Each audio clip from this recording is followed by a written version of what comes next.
আসসালামু আলাইকুম, আমি মুজিফুর রহমান। আপনাদের সবাইকে স্বাগত জানাচ্ছি আজকের নতুন লেকচার ভিডিওতে। আজকে আমরা দেখব কম্পিউটার নেটওয়ার্কের আরএসএ অ্যালগরিদম। তো এই আরএসএ অ্যালগরিদমটা মেনলি ক্রিপ্টো সিস্টেমের জন্য ইউজ করা হয়, মানে একটা মেসেজকে এনক্রিপ্ট এবং ডিক্রিপ্ট করার জন্য মেনলি এটা ব্যবহার করা হয়। তো প্রথমে চলুন দেখে নিই যে এই অ্যালগরিদমটা আসলে কীভাবে কাজ করে স্টেপ বাই স্টেপ। তো প্রথমে হচ্ছে আমাদের প্রাইম নাম্বার থাকবে, দুইটা প্রাইম নাম্বার থাকবে পি এবং কিউ, সেটা কোশ্চেনে দিয়ে দেওয়া থাকবে। সেখান থেকে আমাদের সেকেন্ড স্টেপে এসে এন এর মান বের করতে হবে। এনটা কি? এন হচ্ছে পি আর কিউ এর গুণফলটাই হচ্ছে এন এর মান।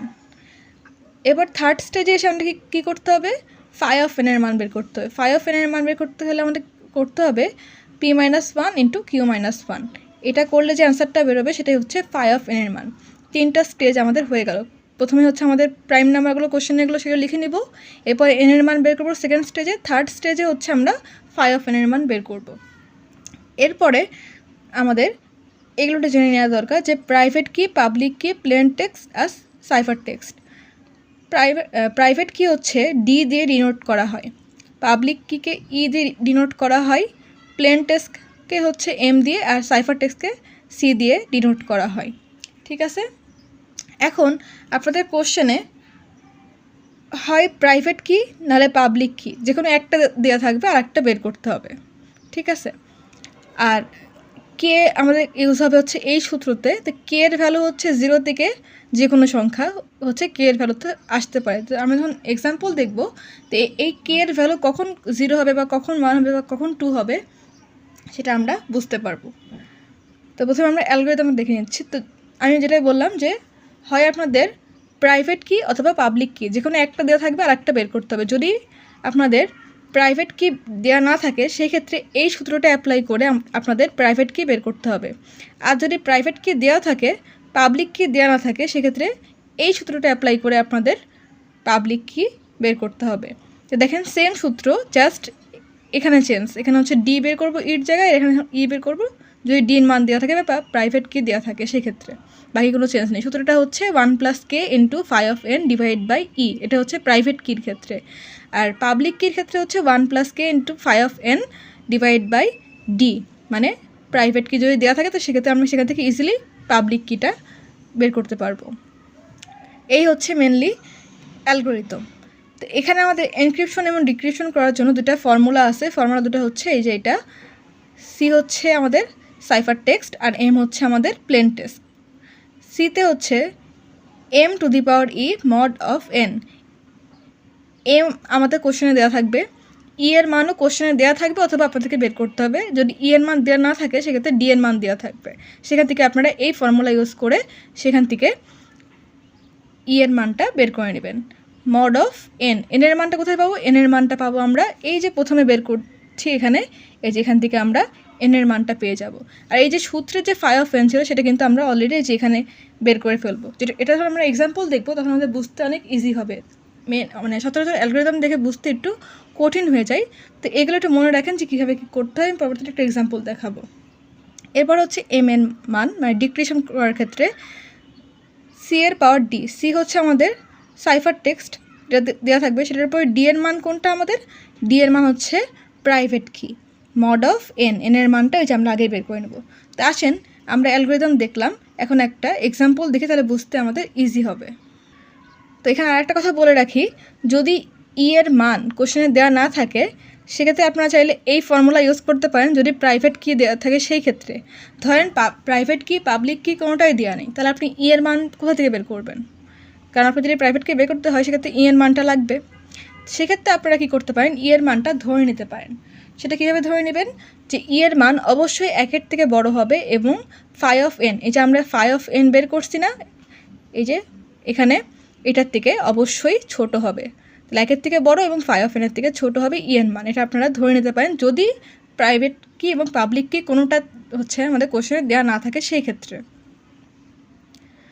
তো আসেন এখন একটা এক্সাম্পল দেখি, তাহলে আমাদের এই আরএসএ অ্যালগরিদমটা খুব ইজিলি বুঝে যাব এবং এর কনসেপ্টটা আমাদের ক্লিয়ার হয়ে যাবে।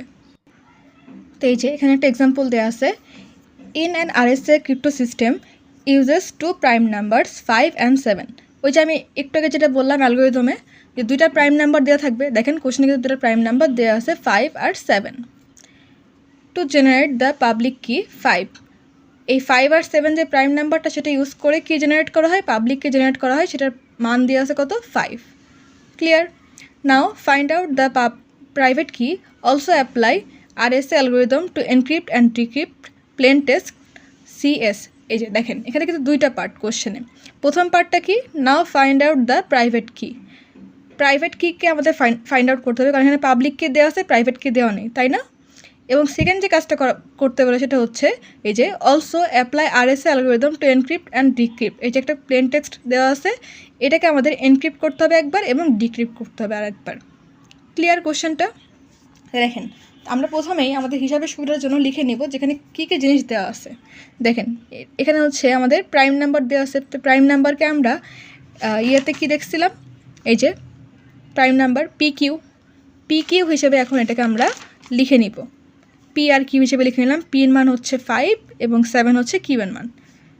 এবার হচ্ছে আমাদের কী দেওয়া আছে, পাবলিক কি মানে কি, পাবলিক কি ডিনোট করা হয় E দিয়ে, আর প্রাইভেট কিকে ডিনোট করা হয় D দিয়ে, তাই না? এটা আমরা একটু দেখে আসলাম। যেহেতু পাবলিক কি দেওয়া আছে সেজন্য E এর মান আমরা পেয়ে গেছি, E এর মান হচ্ছে 5। আর আমাদের প্রাইভেট কিকে ডিটারমাইন করতে বসে, তাই না? তাহলে প্রাইভেট কি আমাদের এখানে মিসিং, এটাকে আমরা এখন ক্যালকুলেট করব। তার আগে আমাদের দুইটা স্টেপ ছিল। দুইটা স্টেপ হচ্ছে এই যে এটা একটা স্টেপ, তাই না? N এর মান এবং ফাই অফ N এর মান বের করতে হবে, কারণ আমরা যখন D এর মান অর্থাৎ প্রাইভেট কির মান বের করতে যাবো সেক্ষেত্রে আমাদের অবশ্যই ফাই অফ N এর মানটা লাগবে। এই জন্য আগে আমরা লাগুক আর না লাগুক N এবং ফাই অফ N এর মানটা বের করে নেব। এই যে এখানে সে কাজটাই করছি। N হচ্ছে P ইন্টু কিউ, তাহলে P আর কিউ এর মান কোশ্চেনে দেওয়া আছে 5 × 7, তাহলে 5 × 7 = 35। আর এখানে ফাই অফ N এর সূত্রটা হচ্ছে P - 1 × Q - 1, তাহলে P - 1 এবং Q - 1 করলে কত হচ্ছে 5 - 1 × 7 - 1, তাহলে আলটিমেট রেজাল্টটা আসছে ফাই অফ N এর 24। তাহলে আমাদের তিনটা স্টেজ হয়ে গেল, তাই না? মানে কোন কোন জিনিস দেওয়া আছে সেগুলোকে ডিফাইন করা, N এর মান বের করলাম এবং ফাই অফ N এর মান বের করলাম, এবং এখান থেকে এখন আমরা প্রাইভেট কি, যে কোশ্চেনে যেটা ডিফাইন করতে বলা, মানে ফাইন্ড আউট করতে বলা হয়েছে যে প্রাইভেট কিটা আমাদের এখন করতে হবে, সেটা চলুন দেখা যাক কীভাবে প্রাইভেট কি আমরা নির্ণয় করতে পারি। এই যে আমরা এখানে সেই সূত্রটা বসাই দিছি। আমরা প্রাইভেট কির যে সূত্রটা জানতাম, D = 1 + k × phi of N / E। তাহলে 1 + k এর জায়গায় এখন কত বসবে, ফাই অফ N এর মান তো আমরা একটু আগেই ক্যালকুলেট করলাম।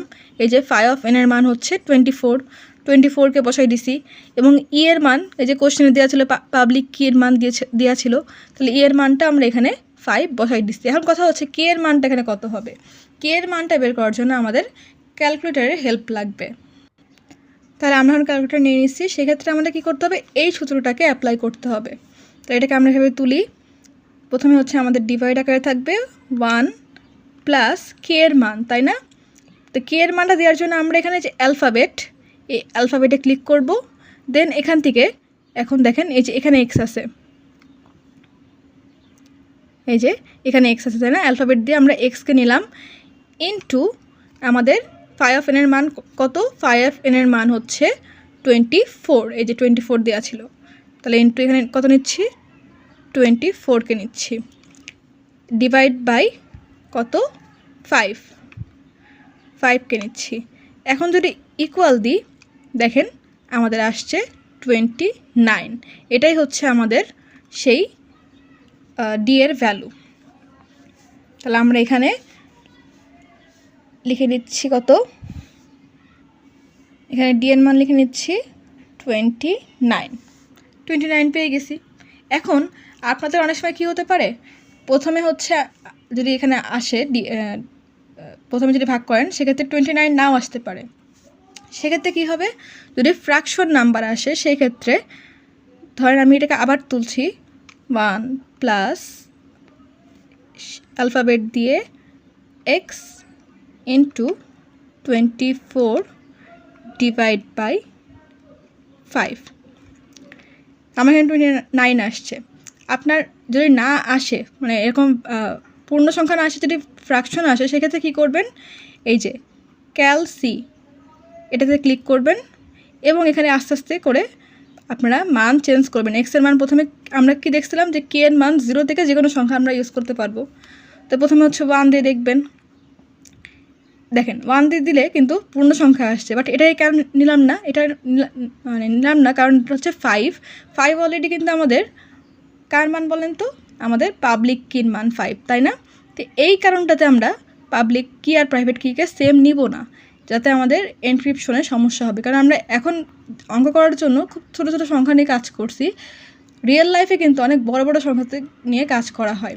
সেই জন্য আমরা অবশ্যই এটাকে মাথায় রাখবো যে প্রাইভেট কি এবং পাবলিক কির মান সেম নিব না, সেই জন্য আমরা 5কে নিলাম না।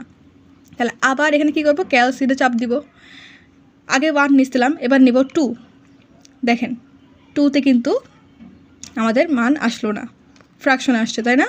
তাহলে আবার ক্যালসিতে চাপ দিয়ে নিব 3, এবারও ফ্র্যাকশন আসছে, আবারও ক্যালসিতে নিয়ে নিব 4, আবারও ফ্র্যাকশন আসছে, আবারও নিব 5, দেখেন ফ্র্যাকশন আসছে, আবার নিব 6, দেখেন এবার কিন্তু আমাদের যে মানটা ছিল 29 সেটা চলে আসছে, তাই না? তাহলে এখানে আমরা কে এর মানটা দিব 6, এখানে যদি আমরা 6 দিই সেক্ষেত্রে 29 কিন্তু চলে আসছে। আপনাদের এরকমভাবে কিন্তু ক্যালকুলেশনটা করতে হবে, যতক্ষণ পর্যন্ত ফ্র্যাকশন না হয়ে মানে একটা পূর্ণ সংখ্যা আসে ততক্ষণ পর্যন্ত আপনাদেরকে এই ক্যালকুলেশনটাকে কন্টিনিউ করতে হবে। এই ক্যালসি দিয়ে আপনারা জাস্ট ভ্যালুটাকে চেঞ্জ করে দেবেন, 1 2 3 4 এরকমভাবে ইনক্রিজ করতে থাকবেন যতক্ষণ পর্যন্ত এই ভ্যালুটা আমাদের পূর্ণ সংখ্যা না আসে। আশা করি আপনারা এই ক্যালকুলেশনটা বুঝতে পারছেন যে কীভাবে ক্যালকুলেশনটা করতে হয়। তা আমরা 5 কেন নিলাম না, আমি আরেকবার রিপিট করছি যে আমরা পাবলিককে যেহেতু 5 কোশ্চেনে দেওয়া আছে সেই জন্য আমরা 5কে আর ইয়েতে নিলাম না, প্রাইভেট কিকে, যাতে সেটা এনক্রিপশনে সমস্যা না হয়। সেই জন্য আমরা এটাকে আরও কন্টিনিউ করে 29কে প্রাইভেট কি হিসেবে নিয়ে নিলাম। তো দেখেন এর সাথে আমরা কিন্তু সবগুলো ভ্যালু জেনে গেছি, তাই না? দুটা প্রাইম নাম্বার দেওয়া আছে, পাবলিক কি দেওয়া আছে এবং প্রাইভেট কির মানটা আমরা এই মুহূর্তে ক্যালকুলেট করে ফেললাম। এখন আমাদের কী কাজ, কোশ্চেন বলা ছিল যে আমাদের অ্যাপ্লাই করতে বলা হয়েছে এনক্রিপ্ট অ্যান্ড ডিক্রিপ্ট যে ফর্মুলা আমরা টিকটকে দেখলাম, এই যে এনক্রিপ্ট আর ডিক্রিপ্টের যে ফর্মুলা সে দুটাকে অ্যাপ্লাই করতে বলা হয়েছে এবং আমাদের কোশ্চেনে দেওয়া আছে সি আর এস, দুইটা অ্যালফাবেট দেওয়া আছে, তাই না? তো এই দুটো অ্যালফাবেটের উপর এখন আমরা এনক্রিপ্ট এবং ডিক্রিপ্ট যে ফর্মুলা সেগুলোকে অ্যাপ্লাই করব। তো এনক্রিপ্টের ফর্মুলাটা আমি এখানেও লিখে নিচ্ছি আপনাদের বুঝতে যাতে সুবিধা হয়, C is equal to m⁻e mod n। তাহলে সি ইজ ইকাল টু 3 কেন লিখলাম, দেখেন A B C 3 number alphabet, তাই না? এই জন্য সিকে আমরা 3 নিয়ে নিছি, 3 হচ্ছে আমাদের এম এর মান, ঠিক আছে? তাহলে সি বলতে কিন্তু এই সি মানে কোশ্চেনের সি না, সিএসের সি না, সিতে হচ্ছে এই ফর্মুলার c, c is equal to m⁻e mod n। তাহলে এম এর মানটা আমরা কত পেলাম, 3 হচ্ছে কত নাম্বার অ্যালফাবেট, 3 নাম্বার অ্যালফাবেট, সেরকম এখানে 3 হলো। আর ই এর পাওয়ার তো দেখেন আমাদের কোশ্চেনে দেওয়া ছিল, মানে পাবলিক কি যেটা 5, পাবলিক কিটা 5 বসাই দিলাম, মড এন, এন এর মানটা দেখেন আমরা প্রথমেই কিন্তু ক্যালকুলেট করছি এই যে 35, তাই না? এই যে এন এর মানটা 35, এখানে মড 35 লিখে নিলাম। এখন জাস্ট এটাকে মডারেশন করলে আমাদের ক্যালকুলেটারে যে অ্যান্সারটা আসবে সেটাই হচ্ছে এই সির জন্য এনক্রিপশন ফর্মুলা ইউজ করে তার সাইফার টেক্সট আমরা ক্যালকুলেট করে ফেললাম। তো আসেন এখন আমরা দেখি আবার যে এই যে মড করব 3⁵ মড 35, এটা কীভাবে ক্যালকুলেট করতে হয়। তো প্রথমে আমরা 3 এর পাওয়ারটাকে নেব, 3 এর পাওয়ার কত ছিল 5, তাহলে এখান থেকে আমরা পাওয়ারকে নিয়ে নিচ্ছি 5, 3 এর পাওয়ার 5 করলে ইজিক্যাল টু করলে যেটা আসবে সেটা হচ্ছে 243, তাই না? এখন এটার সাথে আমরা কি করব, ভাগ করব কাকে, 35কে, মড যে থাকবে তাকে ভাগ করব 35, তাহলে আমাদের মান আসছে হচ্ছে এইটা।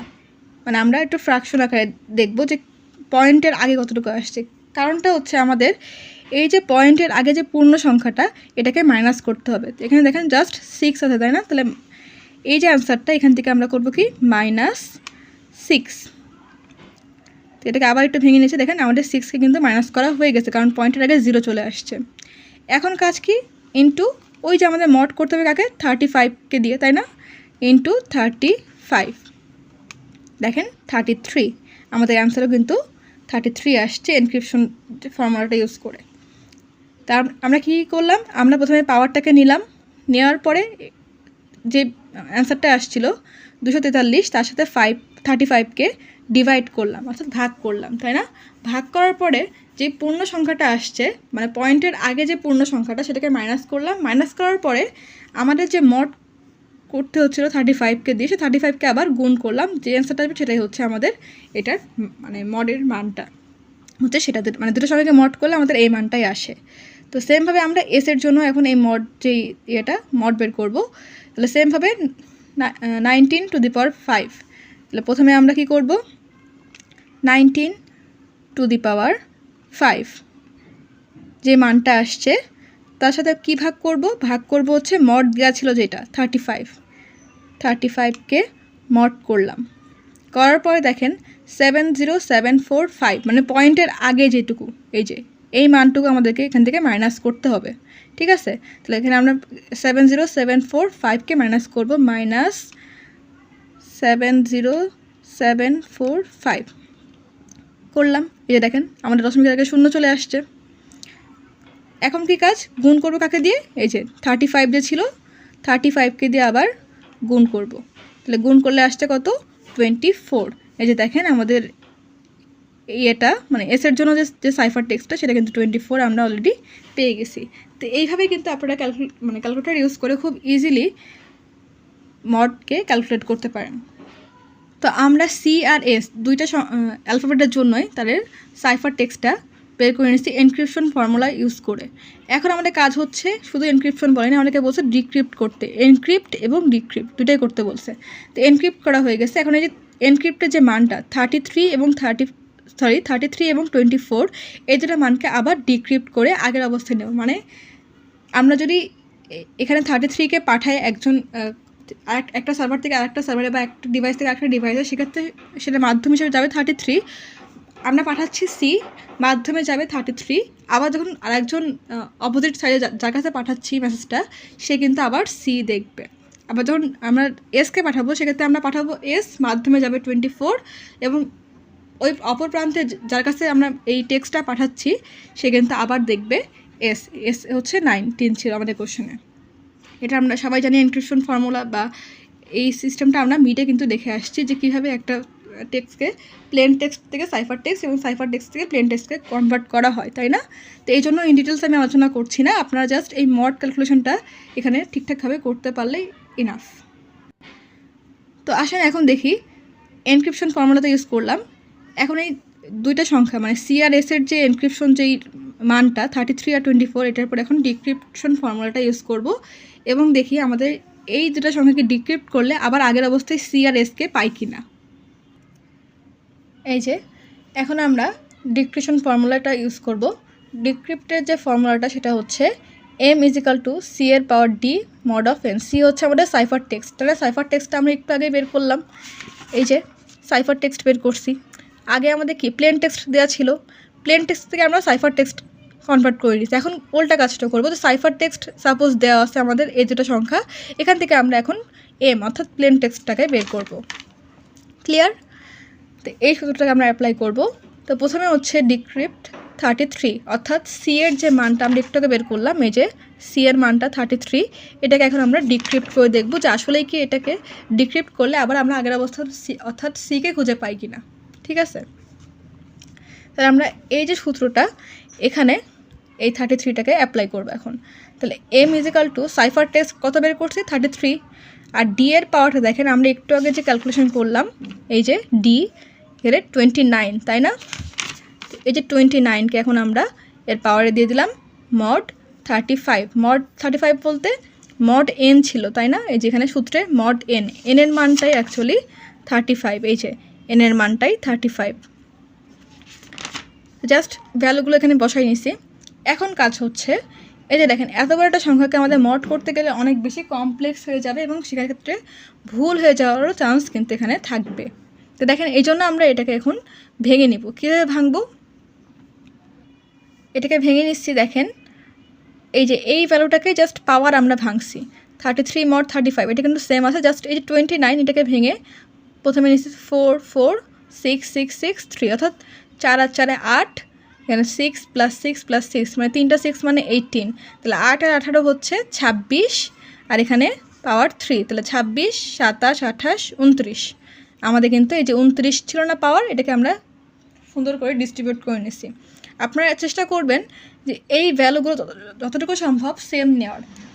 তার ফলে আপনাদের কী হবে, মড ক্যালকুলেশন বারবার করা লাগবে না, যেহেতু কোশ্চেনে এক্সামে আমাদের টাইম কিন্তু অনেক কম থাকে, তাই না? তো সেই অনুযায়ী আপনাদের ইয়েতে থাকবে যে যতটুকু সম্ভব সেম ভ্যালু নেওয়ার। যেমন দেখেন এখানে যে পাওয়ার 4 দিয়ে একবার মড বের করে নিই, সেক্ষেত্রে এটার জন্য যা এটার জন্য তাই, ডবল বের করা লাগতেছে না। আবার 33 পাওয়ার 6 দিয়ে যদি মড করে 35-এর সাথে, সেক্ষেত্রে এটাও সেম থাকবে, এটাও সেম থাকবে, বারবার বের করা লাগছে না।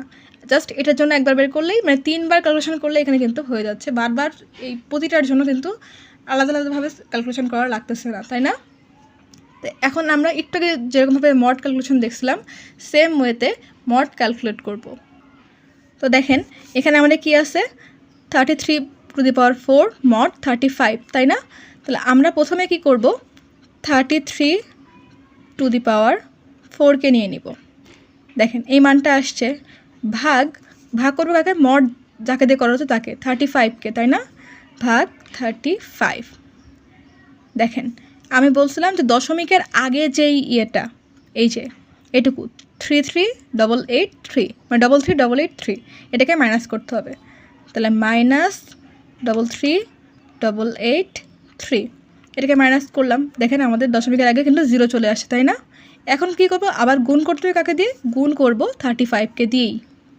তাহলে 35কে গুণ করলাম, দেখেন আমাদের কিন্তু এই যে প্রথমটার মান 16 চলে আসছে। দেখেন এটাও যা এটাও তাই, তাই না? তাহলে এটাও 16, এটাও 16। আবার সেম ওয়েতে এখন কি করব, এটার জন্য জাস্ট পাওয়ারটা দিব, দিয়ে সেখান থেকে 35কে ডিভাইড, যে মানটা আসবে তার সাথে 35কে ডিভাইড করব। ডিভাইড করার পরে সেখানে যে ফ্র্যাকশন আসবে, ফ্র্যাকশনের ক্ষেত্রে দশমিকের আগে অর্থাৎ পূর্ণ সংখ্যা যেটা, সেটাকে মাইনাস করব। মাইনাস করার পরে আমাদের দশমিকের আগে তখন 0 হয়ে যাবে, তখন সেটার সাথে আমরা আবার 35কে গুণ করব। গুণ করার পর যে রেজাল্টটা আসবে সেটাই হচ্ছে আমাদের এই যে 29। তা আমি এটাকে যেহেতু অলরেডি 3বার দেখাই ফেলছি, সেজন্য প্রতিটার জন্য দেখালাম না। আপনারা সেম ওয়ে ফলো করে মড যেভাবে ক্যালকুলেট করা দেখালাম সেভাবে ক্যালকুলেশন করে নেবেন। তাহলে এই দুটো যেহেতু সেম, তো এখানে আসছে 16। এই তিনটা, এই যে 1টা 2টা 3টা, তাই না? এই যে পাওয়ার 6, 3টা সেম, তাহলে এটা আসছে 29 মড করার পরে মডের রেজাল্টটা, আর এটা আসছে 27। এখন এই সবগুলো আবার কী করতে হবে, মড করতে হবে 35কে দিয়ে। তাহলে এগুলো সবগুলো হচ্ছে গুণ করে নেবেন। গুণ করে নিয়ে যেভাবে মড ক্যালকুলেশন করা দেখাইছি সেভাবে মডটা জাস্ট ক্যালকুলেট করলে আপনার অ্যান্সারটা পেয়ে যাবেন 3। এখন 3 পেলাম। 3টা আসলে কী ছিল দেখেন তো, এই যে 3টা ছিল আমাদের সি এর মান, তাই না? কারণ সি হচ্ছে আমাদের 3 নাম্বার সংখ্যা, এই যে এ বি সি, সেই জন্য হচ্ছে সিকে আমরা 3 দিয়ে ভেঙে নিচ্ছিলাম। তো দেখেন আমাদের যেহেতু আলটিমেট রেজাল্টটা সবগুলোর সাথে গুণ করে মড 35 করলে যেহেতু রেজাল্টটা 3 আসছে, সেজন্য আমরা ইজিলি বুঝতে পারছি এটা হচ্ছে ডিক্রিপ্ট করলে সি আসবে। খুবই ইজি না? এখন দেখব আমাদের তো আর একটা ওয়ার্ড ছিল সি আর এস, তাই না? সির জন্য দেখা হয়ে গেল ডিক্রিপশন অ্যালগরিদমটা ইউজ করে বা ফর্মুলা ইউজ করে। এখন দেখব এসের জন্য। তো দেখেন আমরা আবার এই যে সেম যে রুলসটা বা যে সেম যে ফর্মুলাটা সেটা ইউজ করব, m = c⁴ d mod of n। অর্থাৎ এখন আমরা সাইফার টেক্সট থেকে আবার প্লেন টেক্সটে ডিক্রিপ্ট করছি, তাই না? তাহলে m = এখন 24 কেন হলো, এই যে দেখেন আমরা এনক্রিপশনে কিন্তু এস এর মানটা 24 বের করছিলাম সাইফার টেক্সটের জন্য, তাই না? এই 24টাকে এখন আমরা ডিক্রিপশন ফর্মুলা ইউজ করে আবার প্লেন টেক্সটে নিয়ে যাব। তাহলে 24, এই যে সি এর মান হচ্ছে 24 টু দি পাওয়ার ডি এর মান হচ্ছে 29। এই যে আমরা ডি ক্যালকুলেট করছিলাম 29, ডি এর মানটা বসাই দিলাম, অ্যান্ড মড 35। এখন জাস্ট আবার আগে যে নিয়মটা করতেছিলাম সেম নিয়মে আমাদের 35 কেন আসলো, এন এর মান, এন হচ্ছে আমরা ফার্স্টে বের করছি, এই যে এন হচ্ছে 35। ওকে, এখন হচ্ছে আমরা আগে যে নিয়মটা করলাম যে ভেঙে নিচ্ছিলাম, পাওয়ার 29 ছিল সেটাকে ভেঙে নিচ্ছিলাম, এখানেও সেম কাজটাই করব। 24-এর পাওয়ারগুলোকে আমরা ভেঙে নিব যাতে 29 থাকে, বাট একবারে 29 থাকলে আমাদের ক্যালকুলেশন করতে কিন্তু অনেক বেশি কমপ্লেক্স হয়ে যাবে। সেই জন্য ভেঙে নেওয়াটা আমার মনে হয় যে সেফ ডিসিশন, যাতে ভুল না হয়। দেখেন আমরা এখানে ভেঙে নিচ্ছি 7 7 7, তাহলে 7 7 14, 21 আর 7 28, তাই না? আর 1 29, তাহলে আমরা এখানে 29 যে পাওয়ারটা ছিল সেটাকে ভেঙে নিছি এবং লাস্টে মড 35 তো আসেই। আমরা জাস্ট এটুকুকে সেম রেখে পাওয়ারকে ভাঙছি, অন্য কিছু কোনো চেঞ্জ করি না, আগেরটার মতনই রাখছি। তাহলে আবার আমরা সেম ওয়েতে যেভাবে মডকে ক্যালকুলেট করি ক্যালকুলেটারের মাধ্যমে, সেম ওয়েতে দেখেন একবার যদি আপনারা এই 24⁷ মড 35 এর মানটা বের করে ফেলতে পারেন তাহলে কিন্তু একবারে দেখেন সবগুলোর মান কিন্তু আপনারা পেয়ে যাচ্ছেন, তাই না? জাস্ট লাস্টেরটার জন্য আরেকবার ক্যালকুলেট করলে মানে মড ক্যালকুলেট করলে কিন্তু হয়ে যাচ্ছে। এই জন্য আমি বারবার বলছি যে আপনারা চেষ্টা করবেন যখন পাওয়ারটা ভাঙবেন আপনাদের যে অনুযায়ী ভাঙেন না কেন মানগুলো যতদূর সম্ভব সেম রাখার, এতে আপনাদের জন্যই ইজি হবে, বারবার ক্যালকুলেট করা লাগবে না। তাহলে দেখেন আমরা এই সবগুলো 24⁷ মড 35 করলে পাচ্ছি 24 24 24 24, 4টা ছিল না, এই যে 1টা 2টা 3টা 4টা পেয়ে গেছি। 24⁴ মড 35 করলে আমরা 24ই মড মানে মডের যে মানটা সেটা পাচ্ছি, এবং লাস্টে মড 35 তো ছিলই। তাহলে এইগুলো সবগুলো দেখেন গুণ আকারে ছিল না, এগুলো গুণ করার পরে মড 35 করলে আমাদের আলটিমেট রেজাল্টটা আসে 19, এবং এস হচ্ছে আমাদের যে 26টা অ্যালফাবেট তার মধ্যে 19তম পজিশনে হচ্ছে এস থাকে। তাহলে যেহেতু আমাদের এখানে 19 আসছে, এবং দেখেন আমরা যখন এনক্রিপশনটা করছিলাম তখনও কিন্তু এসের মান 19 ছিল, কারণ এখানে সি হচ্ছে 3 নাম্বার, এই যে এ বি সি এরকমভাবে ছোটো ছোটো D E F G H এভাবে গুনতে গুনতে দেখবেন এস হচ্ছে 19তম অ্যালফাবেট। সেই জন্য আমাদের যেহেতু এখানে 19 আসছে তাহলে আমরা ইজিলি বুঝতে পারছি এই ডিক্রিপশনটা অ্যাকচুয়ালি এসকেই ডিনোট করে বা এসকেই মিন করে। তো এটাই ছিল মেনলি আরএসএ অ্যালগরিদম ইউজ করে আমরা এনক্রিপশন এবং ডিক্রিপশন কীভাবে অ্যাপ্লাই করতে পারি সেটা দেখলাম, এবং সেখান থেকে প্রাইভেট কি পাবলিক কি কীভাবে বের করতে পারি সেটাও দেখলাম। এখন দেখেন আমাদের তো প্রাইভেট কি বের করতে হলো, সাপোজ যদি সিনারিওটা এরকম হতো যে প্রাইভেট কি দেওয়া আছে পাবলিক কি দেওয়া ছিল না, সেক্ষেত্রে কী করবেন, সেম সূত্রই থাকবে, জাস্ট এখানে হচ্ছে ই আসবে এবং ডিটা হচ্ছে এখানে চলে যাবে, যে কোনো একটা আপনাদের কোশ্চেনে দেওয়াই থাকবে। তো যেটাই দেওয়া থাক না কেন সেম ফর্মুলা ইউজ করে সেম ওয়েতে আপনারা মান বের করতে পারবেন। তা আশা করি আপনারা এই এক্সাম্পলটা বুঝতে পারছেন।